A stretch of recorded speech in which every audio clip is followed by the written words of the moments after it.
Kisah sisipan dalam perang Khaybar juga. Seselesainya perang Khaybar itu, Nabi SAW kahwin dengan salah seorang isteri dia yang bernama Safiyah binti Huyai. Safiyah binti Huyai ini perempuan Yahudi. Baru kahwin dengan laki dia, tiba-tiba jadi perang Khaybar, laki mati. Allah Subhanahu wa taala memerintahkan Nabi suruh kahwin dengan Safiyah binti Huyai, dan kebetulan Safiyah ini antara wanita cantik dalam kalangan masyarakat Yahudi itu. Nabi kahwin dengan dia dengan satu walimah yang sangat simple. Nabi cuma jamu hais, yasin hais.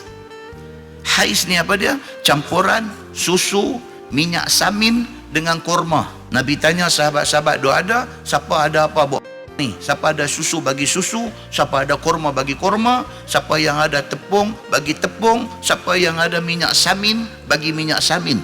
Gue buat benda tu. Itulah makanan kenduri kahwin Nabi dengan Safiyah binti Huyai.